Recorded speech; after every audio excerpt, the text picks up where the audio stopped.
Today I am going to explain the lesson from Unit 2.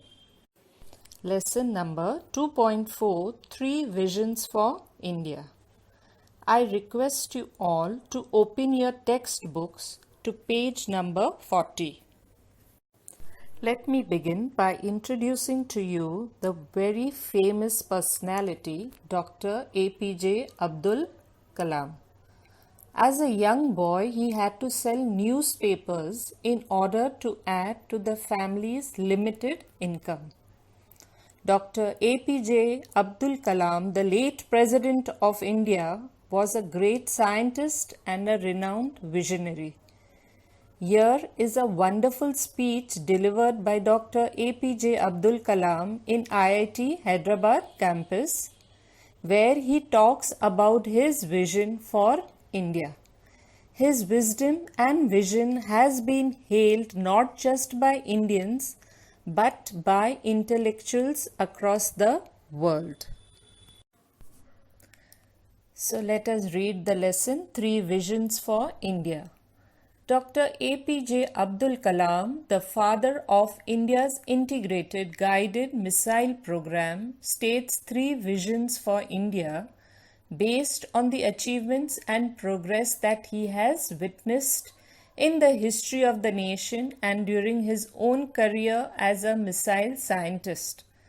Dr. Kalam's three visions for India are freedom, development, and standing up, that is, being brave and facing challenges. The focus of his presentation is on developing India to its fullest potential, fullest capacity or ability, while standing up to the rest of the world, facing the world with fully validated self-respect for the achievements that have been obtained in the modern times. If we are not free, no one will respect us. I have three visions for India. In 3,000 years of our history, people from all over the world have come and invaded us. They have entered our country, captured our land, and conquered our minds. Yes, children, we have studied in history. India has been invaded and the land has been captured. From Alexander onwards, the Greeks, the Portuguese, the British, the French, the Dutch, all of them came and looted us and took over what was ours.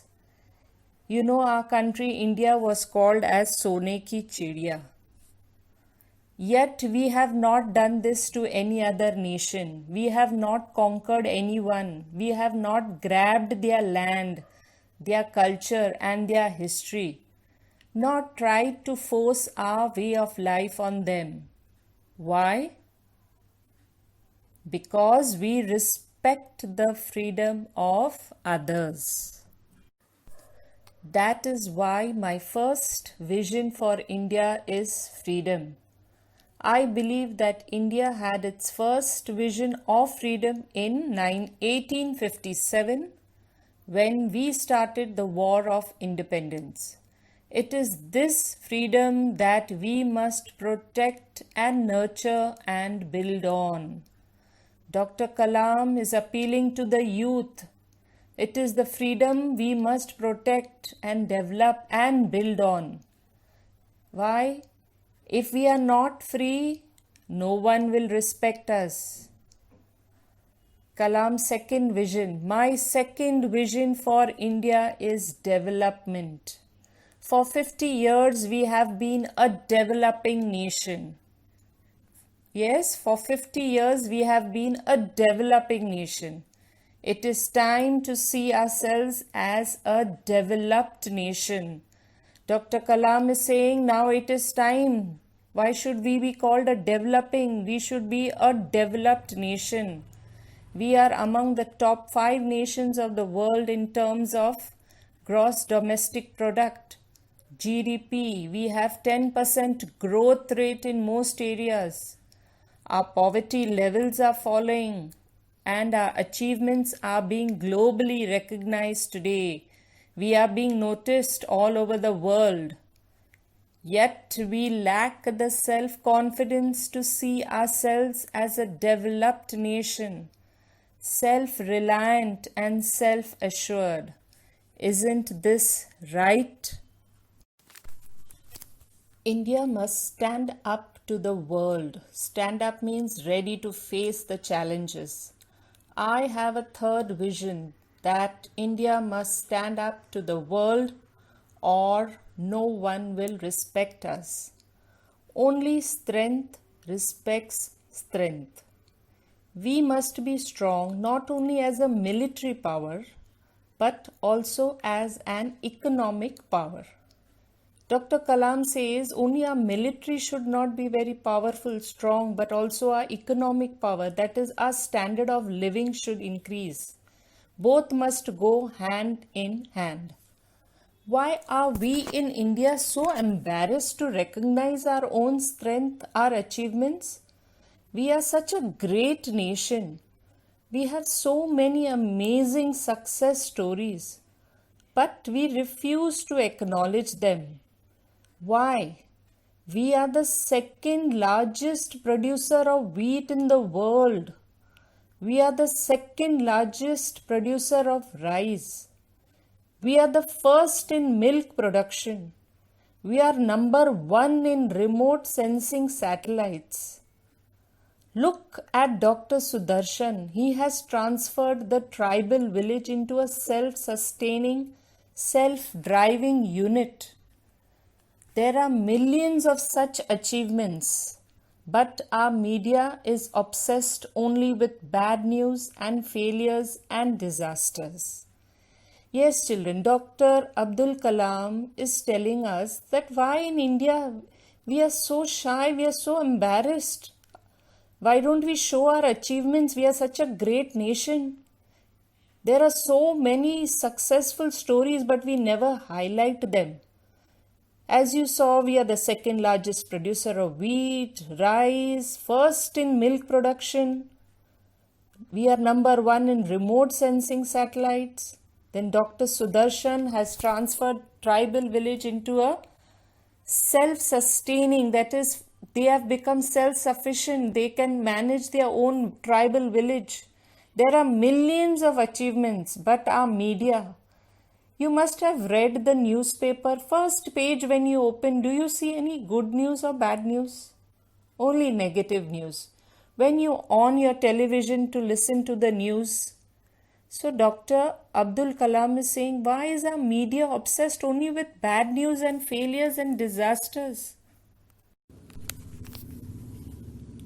Do we not realize that self-respect comes with self-reliance? I was in Tel Aviv once and I was reading the Israeli newspaper. Tel Aviv is a city in Israel. It was the day after a lot of attacks and bombardments and deaths had taken place. The Hamas had struck. Hamas is a Palestinian military organization.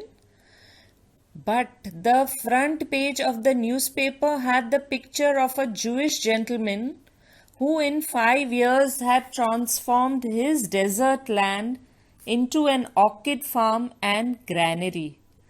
It was this inspiring picture that everyone woke up to. The gory details of killings, bombardments and deaths were inside the newspaper, buried among other news. Isn't it possible in our country? Dr. Kalam is saying, when we open our newspapers, the front page, what do we read? All negative news. Why can't it be possible in our country to show our achievements, positive news on the front page? I want to live in a developed India. Another question. Why are we as a nation so obsessed with foreign things? Constantly we are always asking for foreign things. Why? We want foreign TVs, we want foreign shirts, we want foreign technology. Why this obsession with everything imported? Do we not realize that self-respect comes with self-reliance, that is, being self-dependent? I was in Hyderabad giving this lecture when a 14-year-old girl asked me for my autograph. I asked her what her goal in life is. She replied, I want to live in a developed India. For her, you and I will have to build this developed India. You must proclaim, you must declare it confidently to all. We all want to live in a developed India. So, children, what do we understand from this lesson? Let me summarize it. Dr. Kalam, we saw, had 3 visions for India. The first vision was freedom. Dr. Kalam appealed to all the Indians, especially the youth, to protect, nurture and build on her freedom to be respected by the entire world. His second vision for India was development. He wanted the youth of India to make India a fully developed nation. And Dr. Kalam's third vision was standing up to the world. The youth can serve the motherland best by dedicating themselves to her. And Dr. Kalam always said the youth must endeavor to make his visions for India true. Thank you.